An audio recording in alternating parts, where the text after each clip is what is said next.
본격적인 장마철이 시작됐습니다. 요즘처럼 비가 많이 올 때 가장 위험한 곳은 바로 지하 공간입니다. 지하 공간이라고 하면 우리가 흔히 아는 반지하, 지하주차장, 그리고 지하차도를 뜻하는데 이런 지하 공간은 비가 많이 오면 순식간에 물이 차오르면서 침수될 수 있기 때문에 특별히 더 조심해야 합니다. 실제로 4년 전, 그러니까 태풍 흰남노가 한반도를 강타한 2022년에 하천이 범람하면서 경북 포항의 한 아파트 지하주차장이 물에 잠겼던 거 기억하실 겁니다.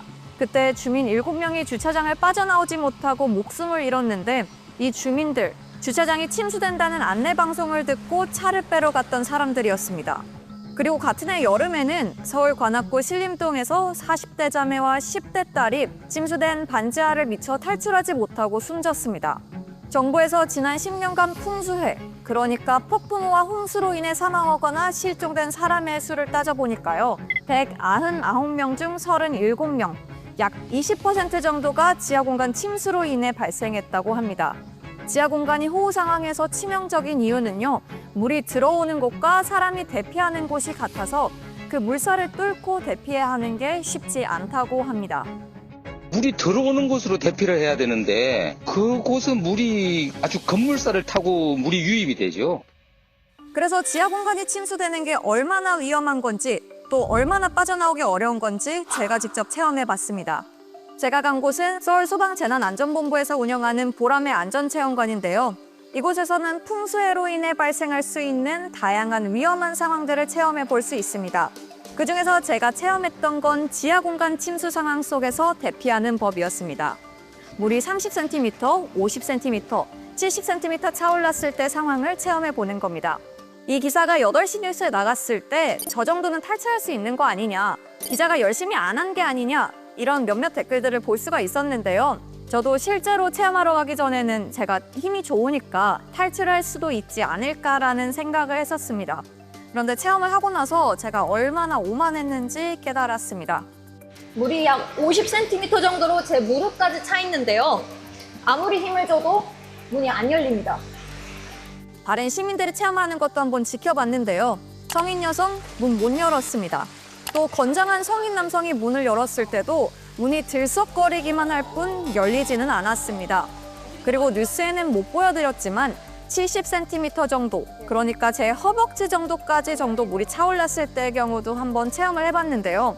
이때는 정말 아무리 힘을 줘도 누가 앞에서 밀고 있는 것처럼 정말 문이 꼼짝도 하지 않았습니다. 실제로 국립재난안전연구원에서 실시한 실험이 있습니다. 침수수심, 그러니까 물이 30cm 정도 차올랐을 때는 남자와 여자 둘 다 탈출이 가능했지만 물이 40cm, 종아리 정도까지 차올랐을 때는 남성은 탈출이 가능했지만 여성은 탈출할 수가 없었습니다. 그리고 50cm 정도, 무릎까지 차올랐을 때는 여성과 남성 둘 다 탈출하는 게 불가능했습니다. 실제로 이 실험을 한 국립재난연구원에서 연구를 하시는 연구관에게 여쭤보니까요. 물이 약 50cm 정도 차오른 거는 문 앞에 한 110kg가량의 바위덩어리가 있는 것과 비슷한 위력이 있다고 합니다. 한 50cm만 물이 차도 문 밖에 한 110kg가량 바위덩어리가 있는 거랑 비슷한 효과를 내거든요. 그 정도로 문이 무거워서 열리지 않는다는 거죠. 40cm 정도면 수압으로 따지면 일반 방화문일 경우에 그것도 한 70kg 가까이 되는 거거든요.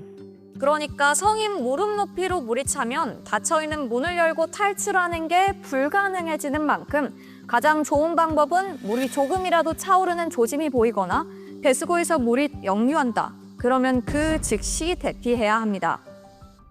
문을 열 때 어떤 자세를 취해야 하나 궁금하신 분들도 있으실 것 같습니다. 밀어서 문을 열어야 하는 경우에는 몸을 낮춘 채로 어깨를 문에 밀착시킨 채 힘껏 힘을 줘야 한다고 합니다. 그리고 문을 당겨서 열어야 하는 경우에는 양손으로 문고리를 잡고 우리가 흔히 하는 스쿼트 자세를 한 채로 문을 힘껏 당기면 됩니다. 한 발만 더. 한 발만 더. 어깨를 갖다가 밀착하시는 거예요. 그 상태에서 약간 뒤집히는 힘을 여기다 줘야 되잖아요. 문을 탈출했다고 끝이 아닙니다. 지하 공간 같은 경우에는 탈출을 했을 때 계단을 타고 위로 올라가야 하는 경우가 많습니다. 흙탕물이 쏟아져 들어오는 계단을 오를 때는 양손으로 난간을 꼭 붙잡고 올라가야 합니다. 이렇게 양쪽으로 이렇게 잡아야 되는 거 아닌가 생각하실 수도 있는데요. 물이 거세게 쏟아지는 상황에서 양팔을 펼친 채로 난간을 잡으면 급류의 중심을 잃어 뒤로 넘어질 가능성이 있기 때문에 양손은 모두 난간 한쪽으로 잡아주셔야 합니다. 그리고 양손으로 난간을 붙잡으셨다면요. 그 다음에는 스케이트를 탄다고 생각하고 발을 띄우는 게 아니라 바닥에 딱 붙인 채 밀듯이 이동하셔야 안전합니다. 보통 토사 때문에 보이지 않는 상황이기 때문에 그 상황에서 발을 많이 뛴다는 거는 그 수압 때문에 뒤로 넘어질 수가 있기 때문에 거의 바닥에 밀착하듯이.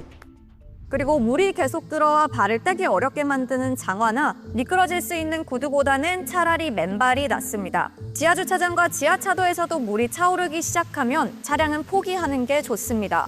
바퀴 절반 정도까지만 물이 차올라도 수압 때문에 차량 내부에 갇힐 위험이 있습니다. 만약 대피가 늦어 차량 안에 갇힌 경우 창문을 열거나 부수고 SUV의 경우 트렁크를 열어 탈출로부터 확보해야 합니다. 이런 분들도 계실 것 같습니다. 주차장이 물에 잠기기 전에 빨리 차를 타고 지상으로 올라가야겠다고 생각하시는 분들 정말 위험하다고 합니다. 자동차는 차량의 3분의 2 정도만 물이 차도 부력 때문에 차가 물에 뜨게 됩니다.